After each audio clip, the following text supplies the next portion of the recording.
Terrible performance de la part de Chelsea. On s'attendait parce que depuis le Boxing Day, les amis, Chelsea n'inspire plus. Chelsea, c'est vraiment une très pathétique performance parce que là, on ne comprend plus rien et on ne comprend plus rien de ce qui se passe actuellement. Parce que là, je pense que Chelsea est en train de fléchir. 2-1 face à Brighton, on perd et on sort en tout cas très tôt de la compétition. C'était plus arrivé depuis un bout de temps, mais on y est. On en est là, c'est la réalité actuelle de notre équipe. Bien avant que je ne puisse développer cette vidéo, commence par t'abonner, liker et partager la chaîne, car le plus important, 10 000 abonnés. Mali, Gabon, Ghana, Sénégal, Côte d'Ivoire, ainsi que France, Kinshasa, faites un effort, Let's go pour le débrief, les amis. Terrible performance, comme je l'ai dit. Chelsea perd encore une fois à Brighton, ce qui veut dire que les défaites, en tout cas, il faut s'y attendre, on va les enchaîner. Parce qu'aujourd'hui, ce qu'on a vu comme performance, surtout en attaque, c'est là que ça craint, les amis. C'est là que ça craint. On a compris. Je vais d'abord commencer par dire, la rencontre commence de manière un peu timide parce que Chelsea commence de la manière dont il a toujours commencé ses matchs ces derniers temps. Ce qui veut dire que on a essayé de contrôler le match jusqu'à obtenir l'ouverture du score d'un contre son camp sur un centre-tir de Cole Palmer, 1-0. Moi, je me suis dit que là, ça y est, on pourrait repartir à faire douter cette équipe de Brighton parce que cette équipe de Brighton venait de récolter, de prendre 6 à Nottingham Forest. Je me suis dit que c'était le moment parfait de pouvoir leur taper dessus et repartir avec la qualification à Stamford Bridge. Surtout que là, c'était que la phase 1. Il y a la phase 2 pour le compte de la Barclays English Premier League qui arrive, en tout cas après ce match face à Brighton. Mais sûrement, on va jouer toujours face à Brighton. Là où je trouve que l'équipe a merdé, c'est au niveau du collectif. Vous imaginez, depuis le début de la rencontre jusqu'à la fin, on a eu droit qu'à une seule top performance ou encore une performance individuelle remarquable de la part de Moïse Caicedo. C'est vous dire le niveau. Parce que franchement, si vous avez Caicedo comme étant le seul qui a performé dans le match, il y a de quoi se poser des questions. Il y a de quoi se dire, est-ce qu'on a un collectif ou c'est un groupe de joueurs qui se réunissent autour du ballon? C'est la seule question qu'il faut se poser. Mais moi, je pense que ici, même si on revenait à blâmer Maresca pour ça, je dois vous dire que, étant donné que l'attaque aujourd'hui a manqué des repères, a manqué de la qualité, a manqué de la présence, que ce soit physique ou encore de la présence, n'est-ce pas, au sein de la surface, je pense qu'aujourd'hui, on doit donner du crédit à Nicolas Jackson, voilà. Les amis, c'est vrai, c'est un attaquant qui ne marque pas beaucoup. Mais je suis ici à dire que lui, au moins, en termes de marquage, de travail sans ballon, c'est un monstre. Et aujourd'hui, c'est ce qui nous a manqué. Parce qu'on va se rendre compte que, et même nos ailiers n'ont pas bien bossé aujourd'hui. N'ont pas bien bossé. C'est là que moi je me suis dit, tant que l'on aura Sancho, Nieto et Nkunku sans un bon attaquant, sans un attaquant agressif du genre Gyökeres, Isaac, Osimhen, ces trois-là, je pense qu'on va toujours continuer à souffrir avec cette équipe. On va continuer à souffrir encore et encore et encore et encore et encore. Et ça va être comme ça jusqu'à la fin de la saison.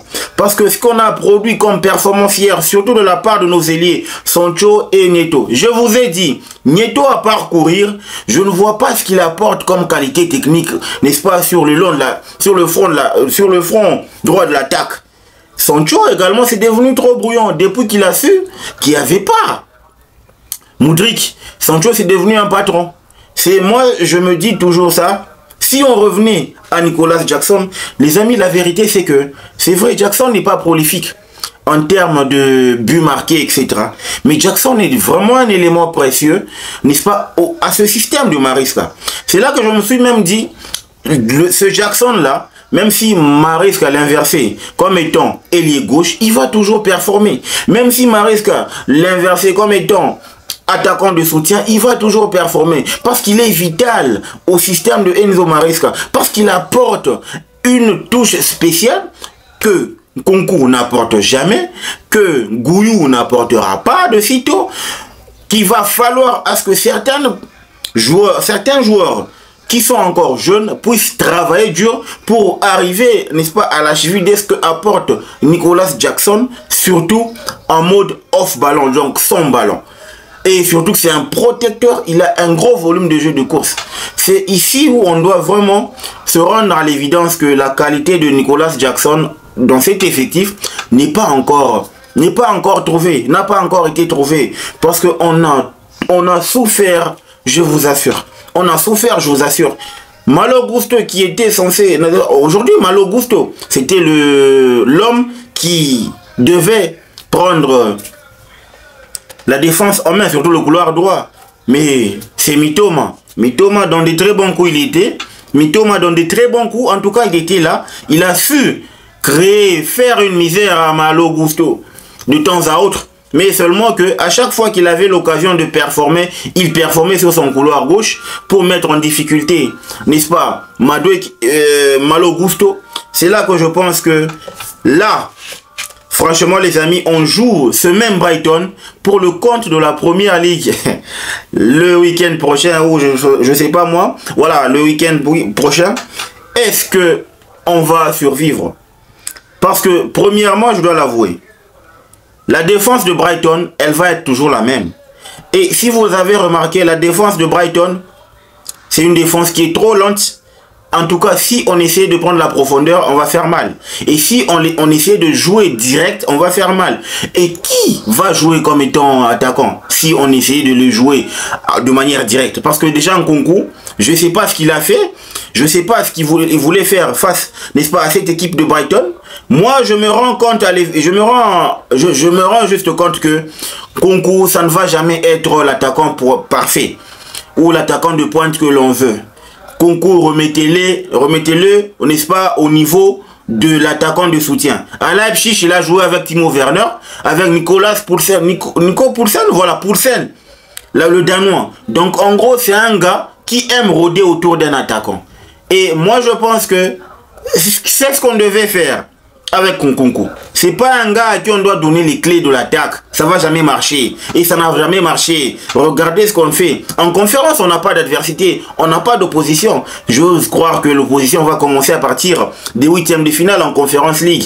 Mais là, en FA Cup, en Carling Cup ou encore en Barclays English Premier League, les gars, il nous faut un attaquant. Mais, pour finir, on aura beau blâmer Enzo Maresca pour dire ça que Enzo Maresca, he must go, he must go, he must go. Ok, he must go. But, for who? Pour qui? Ok? On doit pour prendre qui encore? Déjà que depuis le départ de Thomas Tuchel, les deux bonhommes là, Paul Winstanley et Stewart, les deux co-directeurs, ils ont tout cassé. Ils imposent leur style à Enzo Maresca, ils imposent leurs joueurs à Enzo Maresca, que Enzo Maresca trouve un système pour les faire jouer, pour les faire en tout cas carburer, pour les faire en tout cas briller dans son propre style. Enzo ne fonctionne pas comme ça. Si vous avez vu son succès avec Leicester City, parce que c'est un gars qui a en tout cas son type de joueur, qui s'associe à son style de jeu, et c'est pour ça qu'il y a un mariage parfait. Mais à partir du moment où vous lui suggérez, vous lui imposez des joueurs, ça va jamais marcher. Déjà qu'il a trouvé 85% de l'effectif à sa disposition. Il n'a jamais demandé d'avoir ce genre de joueurs. Donc il est en train de faire avec les décisions de Stewart ainsi que Paul Winstanley, les deux co-directeurs. Et je vous assure que ces deux-là, mélangés à Begdad Eghbali, l'autre copropriétaire, les amis, on n'est pas prêt de vivre une très bonne saison. On n'est pas prêt de vivre, en tout cas, une saison de manière sereine. Moi, je crains fort que même en Conference League, qu'on se fasse éjecter de la compétition.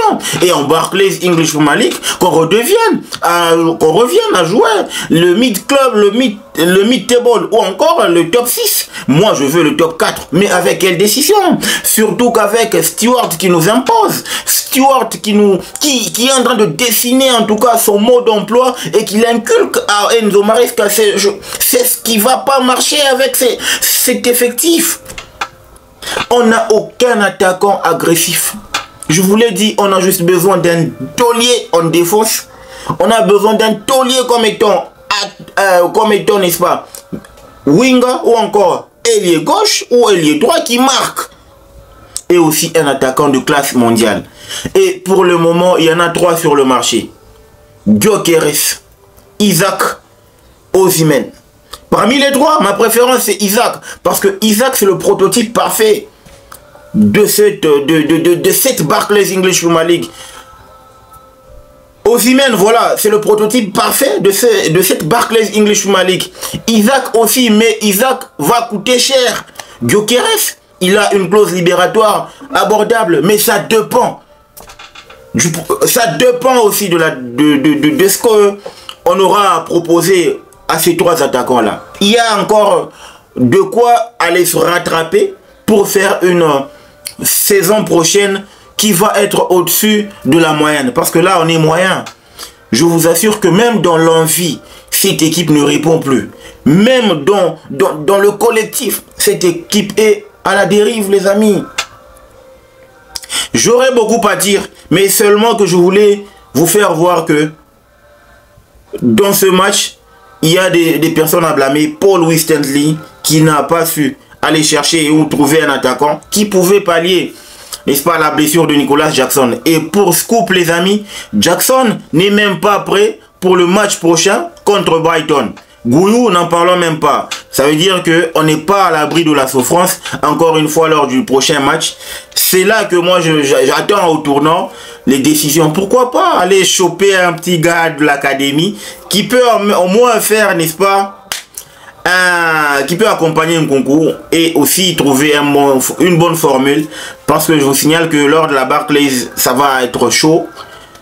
Mariska aura chaud. Paul Winstanley et Stewart auront chaud également. Donc les amis, dites-moi ce que vous en pensez en commentaire. C'est la première fois de voir un Chelsea qui sort de si tôt dans cette compétition. On était habitué à sortir minimum en demi ou encore en finale. Mais là, on va devoir faire avec la Conference League ou encore la Barclays English Premier League. Sauvons le top 4. Dites-moi ce que vous en pensez en commentaire. N'oubliez pas de vous abonner, de liker et de partager la chaîne. Le football mérite d'être vécu. Ciao!